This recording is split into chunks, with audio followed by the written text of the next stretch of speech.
Algebraïese breuke lyk baie erger as wat hulle is. So ek weet as jy hierna kyk en as jy na die oefening kyk, gaan jy seker sê, wat is hierdie goed? Ek sal dit nooit kan doen nie. Maar dit is eintlik baie makliker as wat dit lyk. So die grootste ding wat ons moet onthou is ons kan nie net bo en onder goeters uitkanselleer nie. So kom ons kyk in hierdie voorbeeld. Dis seker die lekkerste ding vir 'n leerling net om te sê, "Jee, kyk hoe maklik. Wow, daai twee goed kanselleer uit." Maar ons kan nie dit doen nie want daar's twee terme bo die lyn en twee terme onder die lyn. So die belangrike ding is as ek hierdie sou uitskryf, nê, ek wil nou nie te in detail ingaan nie, maar ek gee nou maar net 'n rede. Hierdie is eintlik x² op x² minus 4 plus 2x op x² minus 4. En as jy hierdie twee goed bymekaar tel, dan kom jy nou by hierdie som uit. Wat x² en x² het. So, want ek het die noemers is dieselfde, so hulle bly nie dieselfde en die tellers het ek nou net bymekaar getel. So, ek kan nie net, jy weet, sulke goed doen nie. Hierso is tekens hier tussenin en sulke goed. So, die belangrike deel om te onthou is, ons kanselleer net bo en onder uit wanneer ons een term en een term bo die lyn het en een term onder die lyn het. So in hierdie geval is daar twee terme, so ons kan nie net uitkanselleer nie. Hier het ek twee terme bo die lyn en drie terme onder die lyn.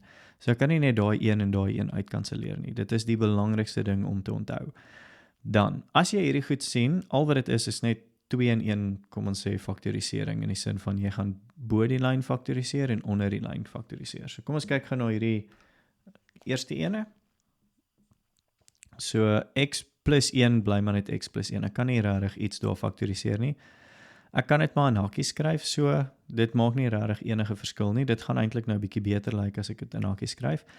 Onder die lyn het ek x² plus 2x plus 1. So as ek dit gehad het as 'n som x² plus 2x plus 1, dan sou jy onthou, ons sou gesê het, wat se twee getalle maal om 1 te kry, en plus, as ek hulle bymekaar tel, kry ek 2. So, in daai geval gaan net 1 en 1 werk, en dis 'n plus 2, so dit moet wees. So, as ek hierdie faktoriseer, dan kry ek x plus 1, en x plus 1.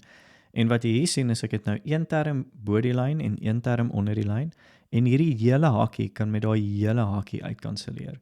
Want dis een term bo en een term onder. En dan is ons finale antwoord, wel daar bly net 'n 1 bo die lyn oor. Nie daai een nie, net omdat, net soos wat 2 oor 2 gelyk is aan 1 op 1, as ek hulle uitkanselleer, dis hoekom daar 1 bo die lyn is, en onder die lyn x plus 1. Ek kan hierdie in hakies of sonder hakies skryf, maar dit is my finale antwoord. So hulle is half so ontwerp, dat daar altyd iets in bo en onder gaan uitkanselleer, maar na faktorisering, nie voor die tyd nie. So kom ons kyk gou na hierdie volgende voorbeeld. Ek gaan bo die lyn faktoriseer, daar's twee terme, ek kan 'n x uithaal, en daar gaan 'n x plus 2 wees, want x mal x gee x² en x mal 2 gee 2x, so dis gefaktoriseer, nou het ek een term bo die lyn.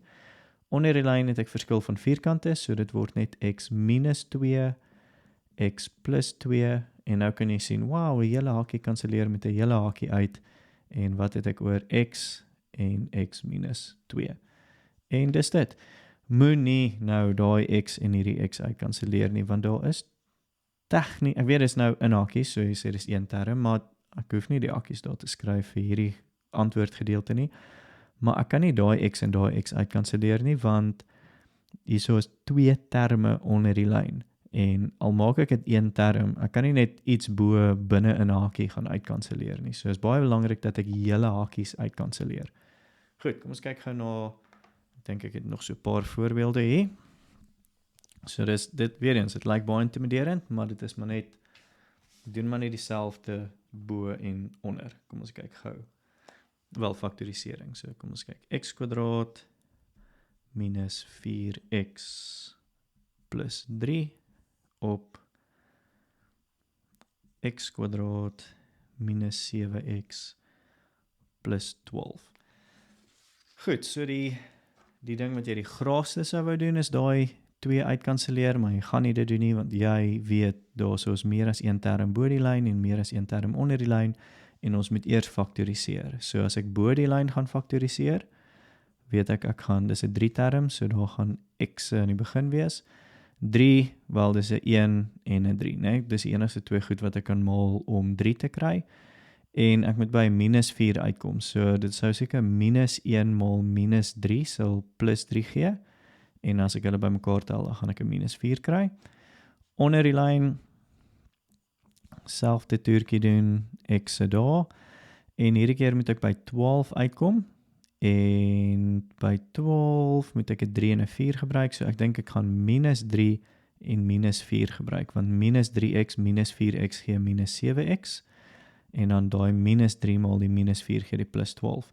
En nou sien ek hier, wow, daar's 'n hele hakie x minus 3 en 'n hele hakie x minus 3. So hulle gaan uitkanselleer, so x minus 1 op x minus 4 is my antwoord. Weereens, ek stop net daar. Ek gaan nie nou die x uitkanselleer nie, want dit is 2 terme hierbo. Okay, dis nie, al is dit lyk nou soos 1 term bo die lyn, 1 term hier onder die lyn, binne in die hakies is dit 2 terme, so ek kan nie net daar uitkanselleer nie. So hierdie is my finale antwoord. Kom ons doen gou nog 'n laaste ene, x² minus 9 oor x² plus 5x minus 24. Okay, bo die lyn het ek die verskil van vierkante, so dit gaan wees x minus 3, x plus 3, en onder die lyn gaan ek ook dubbelhakies kry. Ek verwag een van die hakies gaan x minus 3 of x plus 3 wees, net want hulle werk altyd so uit, maar kom ons dink gou daaroor, wat se twee getalle maal ek om 24 te kry, en as ek hulle plus of minus gaan ek 5 kry, so 3 en 8 is probably die getalle. En nou moet ek net check, ek wil by plus 5 uitkom, so dit gaan seker plus 8 minus 3, gee vir my plus 5. En nou sien ek, x minus 3 kan uitkanselleer, en al wat ek oor het is x plus 3 en x plus 8.